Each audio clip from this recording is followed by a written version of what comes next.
E agora, você acompanha pela Rádio Rio de Janeiro o programa Estudo das Obras de André Luiz.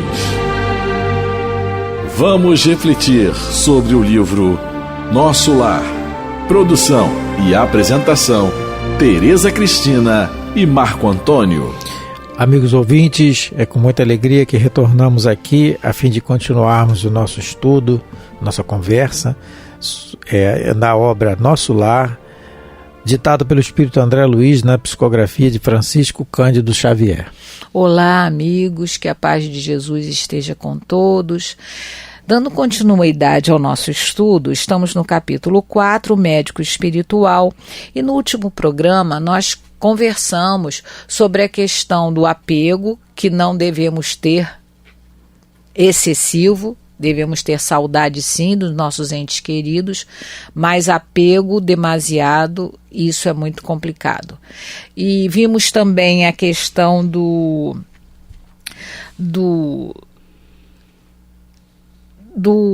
da ajuda que o André Luiz recebeu dos enfermeiros, do fluido que ele necessitava para poder se reerguer. Conversamos um pouco sobre a questão dos nossos amores desencarnados estarem no primeiro momento sem condição de se comunicar, nem que seja pelo sonho, e foi isso que a gente conversou no programa passado. Hoje nós vamos reler o parágrafo 4 e vamos dar continuidade ao estudo. Então o André Luiz está na enfermaria e chegou o Clarencio, aquele espírito que encontrou ele na região sombria, que o levou para o hospital e agora novamente vai ter contato com ele. Sorridente, o velhinho amigo apresentou-me o companheiro.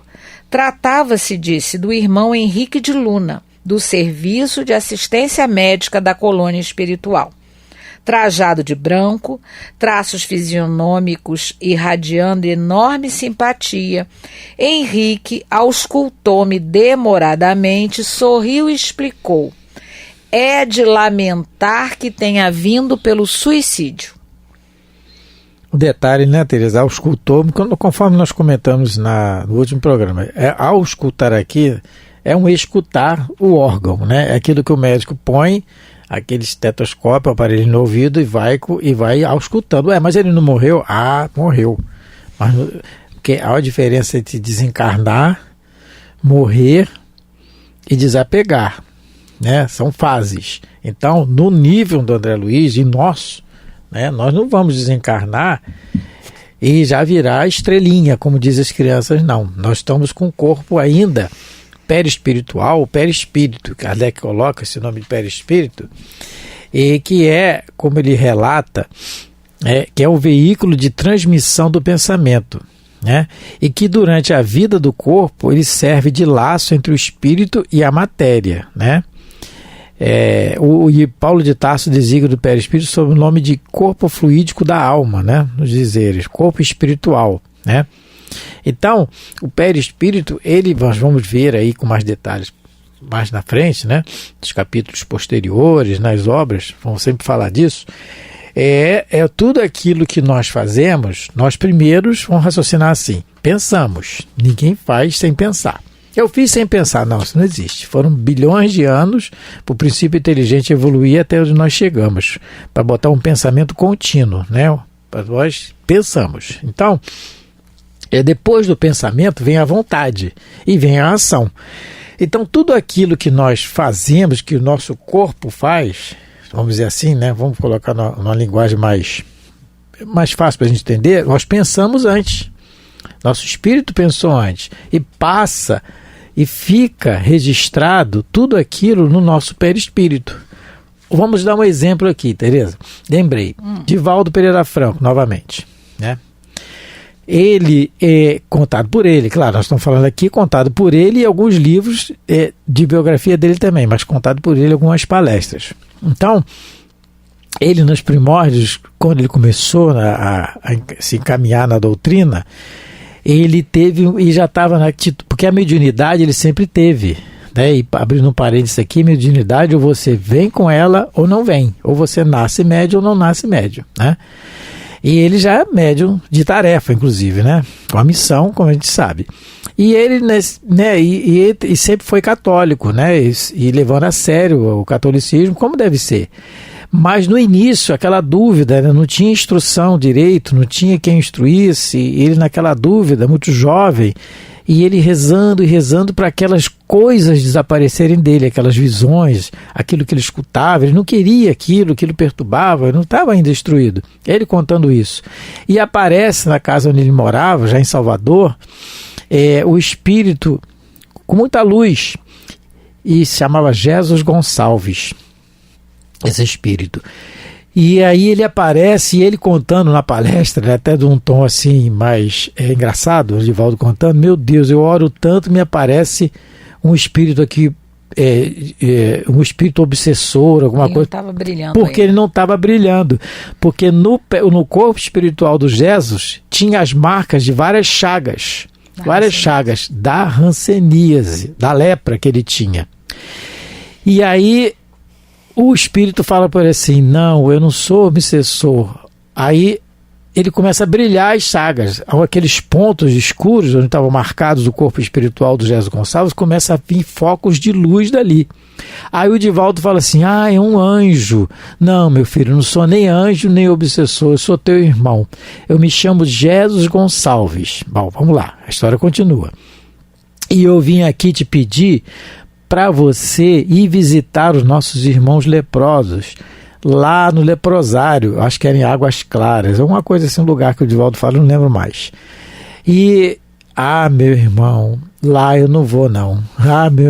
Porque na época que o Divaldo relata isso, década de 50, por aí, né, final dos anos 40, anos 50, a ignorância quanto à saúde era muito grande, claro que era, né? Essas questões de vacina de muito pouco tempo para cá, medicação. E aí, à época, se dizia que se alguém tivesse lepra e o vento batesse na pessoa e fosse na sua direção, você ficaria leproso também. Tanto que quem falasse, o Divaldo conta isso, lepra tinha que bater na boca 3 vezes e falar Ave Maria, Ave Maria. E era todo, né, um miticídio. E aí o Divaldo responde a ele. E o Divaldo vendo o espírito e ouvindo, porque é médio, tem mediunidade. E responde, meu irmão, o senhor não leva mal não, mas lá eu não vou. Aí ele responde, aí que nós vamos chegar onde nós queremos aqui. Meu irmão, eu venho te dizer que se você, ou você vai lá visitar os nossos irmãos, ou você vai para lá, de vez, morar lá. Porque naquela época, quem tinha hanseníase era isolado num leprosário da sociedade. Nós conhecemos amigos nossos no leprosário em Venda das Pedras, em Niterói, depois de Niterói lá. Itaboraí, e aí tivemos conhecimento dos detalhes, como era horrível isso aí. Bom, então ele respondeu, ou você vai lá, ou você vai para lá. Mas, meu irmão, por quê? Porque você tem a marca da lepra no seu perispírito, pelo seu passado.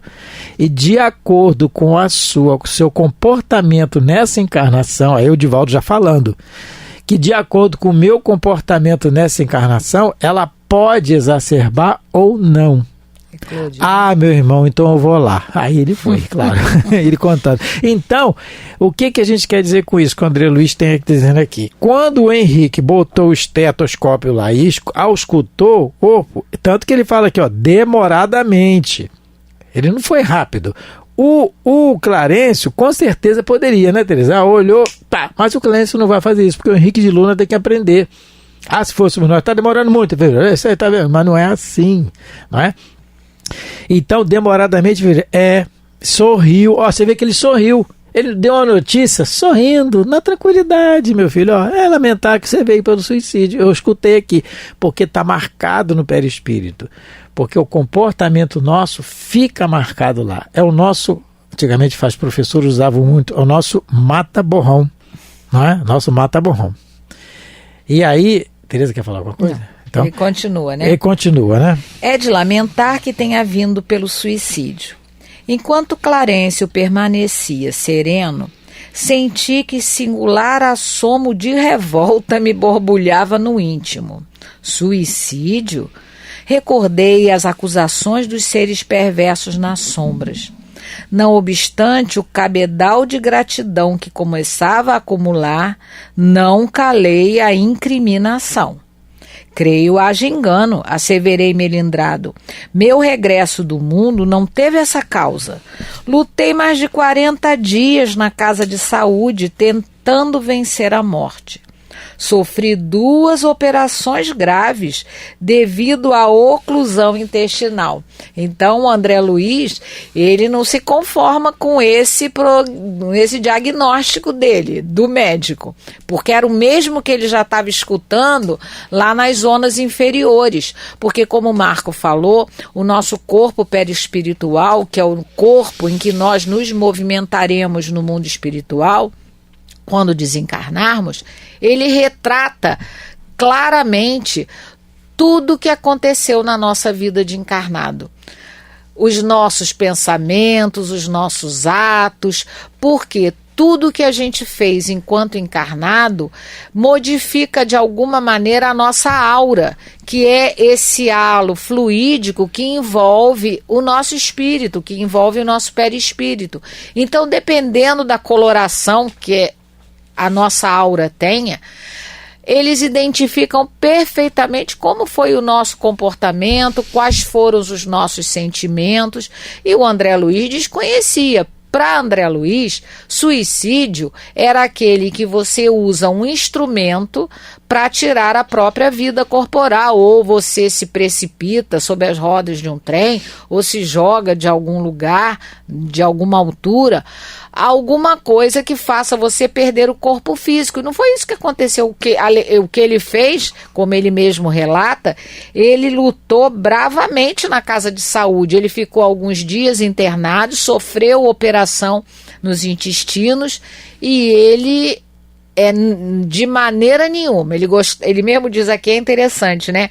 Ele já estava muito grato pelo que fizeram com ele, muito agradecido, mas essa história de ser chamado suicida, isso ele não estava aceitando, não. Ele já queria tomar satisfação.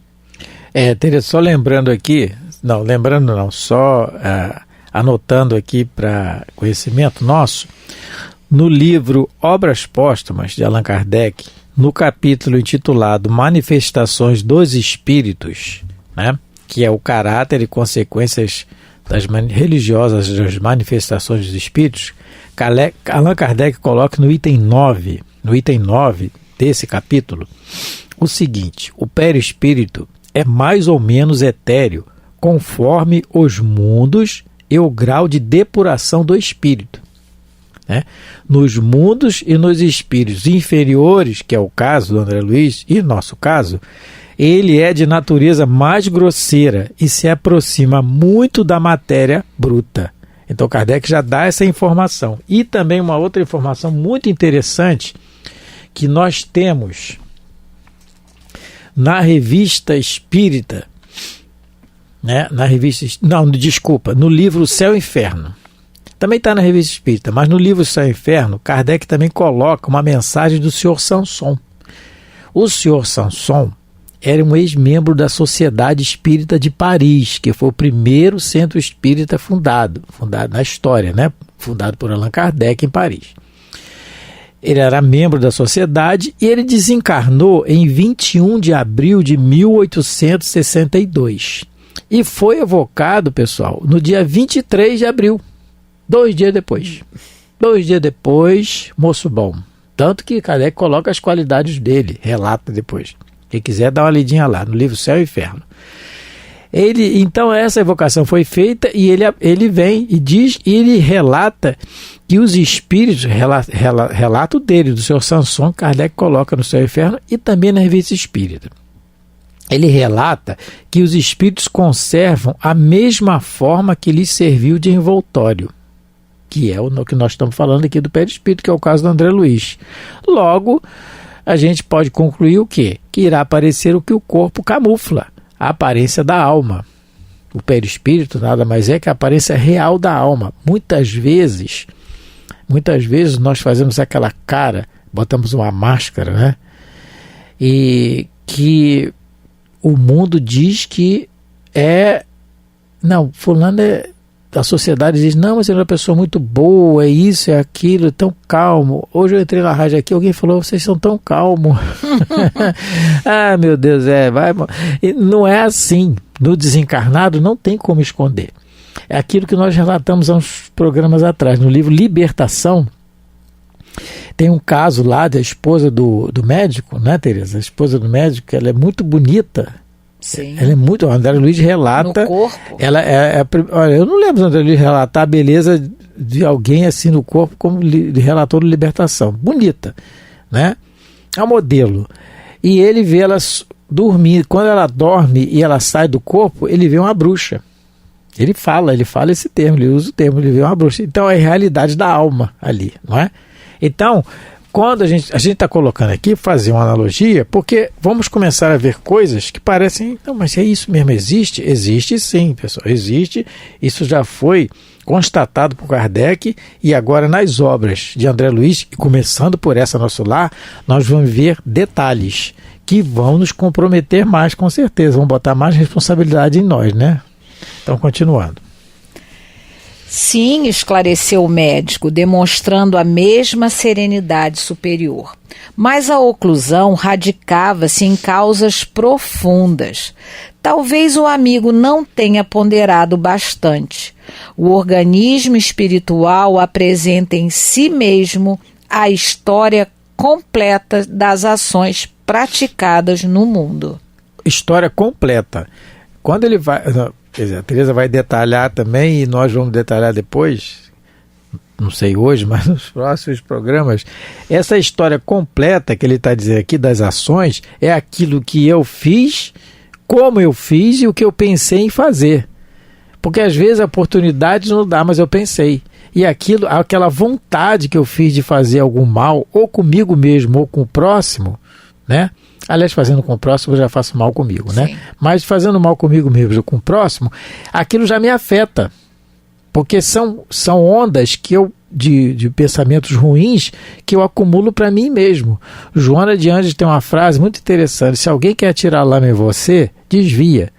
Porque a lama não vai te acertar e ele vai continuar com a mão suja até ele se limpar. Então, quando ele diz aqui que o perispírito, esse organismo espiritual que ele está dizendo é o perispírito, ele apresenta a história completa das ações praticadas no mundo. Tudo aquilo que você imaginou em fazer não tem como esconder. Não tem como, né?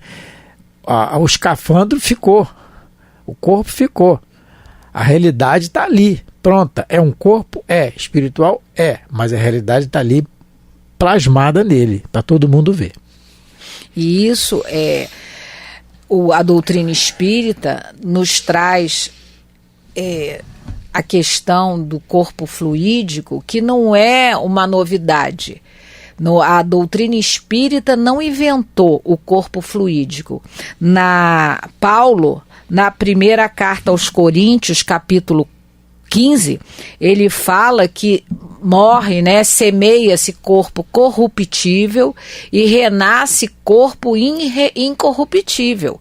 Paulo já falava aos Coríntios que nós temos um corpo espiritual, nós temos um carnal e um espiritual, está lá em Coríntios. Só que a doutrina espírita vem começar a detalhar, por conta já da nossa maturidade intelectual, aí já vem detalhar para nós que corpo é esse, como ele funciona, o que acontece com esse corpo no mundo espiritual.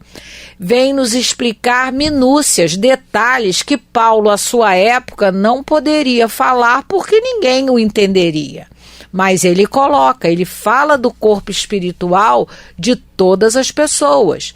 Todas as pessoas têm, né? Quem quiser verificar, está em Coríntios, 1 Coríntios, capítulo 15, do versículo 38 a 45. Então, porque a ideia, pelo menos eu, antes de me tornar espírita, a ideia que eu tinha de suicídio é só aquele que você como eu já coloquei, tira a própria vida com um instrumento, ou você se precipita de uma altura, ou se joga no mar, ou se joga sobre as rodas de um trem. Mas eu jamais pensaria que existe esse tipo de suicídio, que é o que nós vamos ver agora que o Henrique de Luma vai dar o diagnóstico para o André Luiz, que é o suicídio indireto.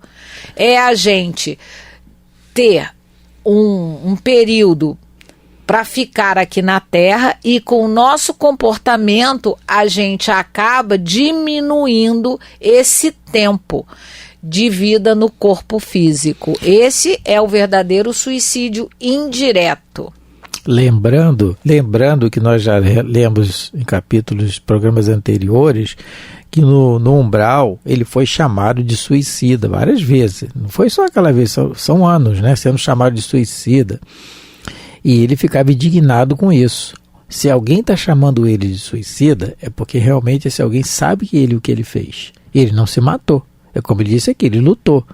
Então, nós, pelo nosso progresso que nós já fizemos, o André Luiz fala no livro Evolução dos Mundos, que nós já lidamos com a razão há 40 mil anos. Pelo menos. Porque muitos de nós estamos ligados a planeta de regeneração, conforme diz no livro Ceareiros de Volta. Já fomos expulsos, isso quer dizer que já fomos expulsos de outras esferas. E Kardec fala que muitos somos exóticos na Terra também. Então, o que isso tem a ver? A inteligência nossa já está bem adiantada no raciocínio do que é certo e do que é errado. Não é inteligência de saber trigonometria ou gramática, não.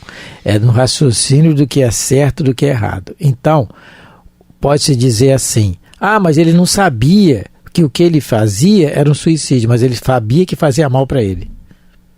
Por isso ele é taxado de suicida. Então não há porque a gente pode até, porque no início, quando eu entrei para a doutrina, que foi o primeiro livro que eu li foi esse, Nosso Lar. Que eu olhei e falei, suicida? Ele se matou? Foi o mesmo questionamento que a Teresa está falando aqui. Mas não é assim. Então depois, com o entendimento, por isso que Kardec fala no livro, os espíritos respondem a ele, o espiritismo bem compreendido. Mas para ser bem compreendido, ele tem que ser estudado, como dizia lá no termo militar, papirado, né? Então, porque senão nós vamos pensar que ele é uma vítima. Coitadinho, está sendo chamado de suicida sem saber. Não, o termo suicídio ele não usava, mas ele sabia que o que ele fazia era errado, estava mal, era o excesso. E nós vamos ver depois o que é, não é?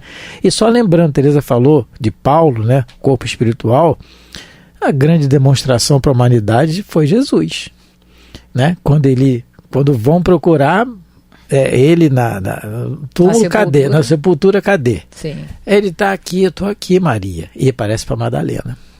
Ele aparece 10 vezes depois da sua morte. Depois dos discípulos, a sua morte. E, naturalmente, ele senta na pescaria, ele está ali, é o corpo dele espiritual. Então, a grande prova, sem o ressurgimento, que a gente chama de ressurreição de Jesus, na mensagem do Evangelho não ia valer de nada, porque ali ele provou tudo o que ele falou, ele deu a prova dali do que vale a pena passar para ter aquilo ali. Então, é a prova da continuidade da vida, né? E só um detalhe, ele aparece para Maria de Magdala. Ele não aparece para a mãe dele, em primeiro lugar, para João, discípulo amado, para Pedro, para Maria. Por quê? Os Espíritos dizem, o Emmanuel diz isso no livro, acho que Fonte Viva. Foi a maior transformação do Evangelho. Né? Isso. Então, companheiros, ouvintes, terminamos aqui o nosso programa de hoje e esperamos contar com a audiência de vocês nos próximos programas. Que Deus abençoe a todos. Que Jesus continue nos abençoando com a sua paz. A Rádio Rio de Janeiro apresentou o programa Estudo das Obras de André Luiz. Produção e apresentação, Tereza Cristina e Marco Antônio.